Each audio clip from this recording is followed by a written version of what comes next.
The second technical application in Helio Gracie's lesson 2 of Helio's 40 lessons is the defense against an overhand club strike when the person is in close range. When the person is in close range. It means that we're standing here talking and Nate's got a club, right? And it looks like this. Right? Maybe crack him too, because he tried to crack me. You can do what you like afterwards. Helio doesn't really talk about that. The important idea here is to control the weapon. And to control the weapon, you need to control the thing that the weapon's attached to, which is the person. We're not going to do that by latching onto the person very exclusively here. We're going to do that by understanding the angles that allow an assault to happen. Now, look, just like all of these lessons, there's a level of realism that's factual and a level of realism that's more kata or training based, right? Training appropriate. I can't say that even though I'm a black belt in Brazilian Jiu-jitsu, under a lineage that comes directly from Helio Gracie through his son Hoyler, right? I can't say that if I was standing this close to Nate and he had a club, that I would wait for him to lift it up and strike me so that I could do this movement. If I'm this close to somebody who already has a weapon, I'm clenched. I'm already clenched, right? Imagine that no confrontation starts this close. It starts a little farther away. And then somehow Nate's approaching me with a club. When this happens, whoa, hey, what's going on, right? I'm going to talk to the guy, keep him close.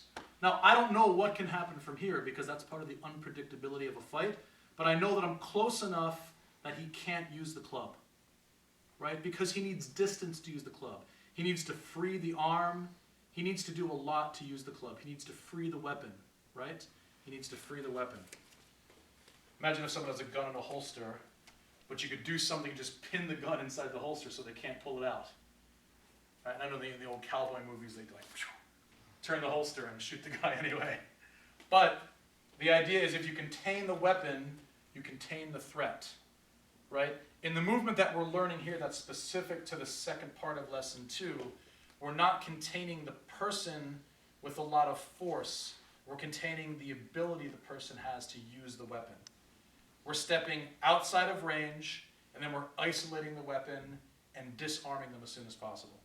That's the theory that Helio is meaning to communicate to us. Whenever you're dealing with a weapon and you're being attacked by a weapon, really, if someone's got a weapon, you're very, very disadvantaged already.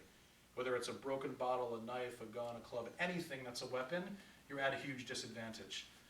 The number one thing you want to do if the contact is completely unavoidable is to isolate the weapon and make the weapon useless, render the weapon inoperable. That doesn't mean that I take the gun apart with one of those fancy kung fu moves, right, that you see on YouTube. It means that I put the person in a position where the weapon can't be used because the position of their body's not right. Right? So here, if I stand in front of Nate, when the club goes up, it comes down, and I remain right where I am. If I'm outside of that angle, that little motion is the beginning of keeping myself safe, right? There's a general predictable pattern. I'm standing in front of Nate, he lifts the club up and wants to come straight down, and I'm not there. All right, I'm not there. The club is still there. Nate's still there. I'm not in the striking path, but both of us are still present. So it's not enough to just do this like I'm some kung fu movie hero, right? You see people swinging weapons and the person goes like this and does everything and no hands and they're very, very fancy with their dodges. Well, that's not enough for us, right? This is not a movie. This is someone hitting me in the face with a club or the head with a club. So once I move out of the way, I'm going to do two things. One is I'm going to keep the arm from coming any closer, right? And how do I do this? By just sticking my hand up in front of me, right? Helio makes the point that you're not trying to grab. You're not trying to grab. He says you block with the wrist, not with the hand. Although a lot of times you end up sort of cupping the arm. You end up sort of cupping the arm. One, right? But it's really about the wrist, right? It's not that I'm trying to grab him and move his arm around. I'm just trying to keep the arm from coming down anymore. And the reason I'm doing that is because I need to freeze the club in place. It's not even about like in, you're Nate's a black belt in Tang Soo Do. There's probably motions, or I've seen motions, where overhead strikes are blocked with an upward block, right? And of course, all the years of training develops these crazy callus forearms, and you can break bamboo in half with your forearm, and that's fine, and it works for you. Or there's blocks like this. And the block is meant to actually block you from being hit by the weapon or by the strike, and then it opens up something below for you to continue your aggression on. That's not what this is. This is just freezing the motion. I don't really have to block because I'm already out of the way. So what is there to block, right? The strike passed me by. I don't need to block to keep from getting hit. I need to throw something in the way because that's the only way I'm going to isolate the weapon. See, if I step out of the way and I don't touch him, now the club's all the way down here, and he pulls it right back, and now he just turns and he hits me before I have a chance to react. If I can stop, if I can arrest that chain of events before it progresses too far, I'm in a much better situation. So when I step outside, it's natural for me to put the hand here because I just want to stop the club in its tracks. And why? Because like we said earlier, my main focus is disarming or isolating the weapon and removing it from use. So to remove it from use, now that it's been frozen in time, I can see where to reach it. And I just reach, not under the arm where I can't quite reach it, but outside the arm, I just hold it. Why do I hold here first? Because that's what's closest. I grab whatever's closest first. Just grab whatever's closest first. That makes sense. It's very practical, right? Once you step out of the way, you do this at the same time. And notice that when I step, everything is about base. I'm not doing this, right? And I have no balance. I'm stepping from a reasonable base position, because I'm already talking to the person like this, into base. The wrist blocks, the hand can grab whatever's there. And then I'm going to reach outside the arm and just grab the club. Once I arrest the club's motion, I isolate the club, I grab it. Now it's not so easy to pull it here. We get into a strength contest. But if I use the principle of leverage, when I slide my hand to the end of the club, the pressure on Nate is too much to hold on. And the club pops out, right? You can get away and just keep the club for yourself. If you like.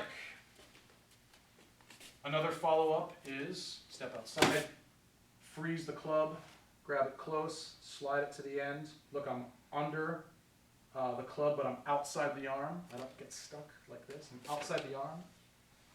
And when I peel the club out, if you like, you can back up and just crack the person right in the face, right in the head.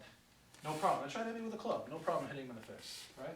Another option is the end of the club, the butt end of the club will be sticking out the bottom of your hand. It makes a nice little popping strike option available. In many ways, this is worse than the swing. Right here. Boom. A lot of energy gets concentrated in that tiny point. Right? People who do Japanese weapon systems, Chinese weapon systems, Nate teaches Kabuto here. One of the principles of any striking is that the energy gets focused into one tiny locale. And all of that energy in one tiny point, when it hits the body, it expands. So it's much more forceful. A lot of striking systems teach you to punch with just these two knuckles because you're isolating and focusing all the energy into one small spot, which then expands and sends a shockwave through the body, right? So that's some of the theory behind the club striking. For me, as someone who's not a striker and is not going to be using traditional Asian farm equipment to defend myself, right?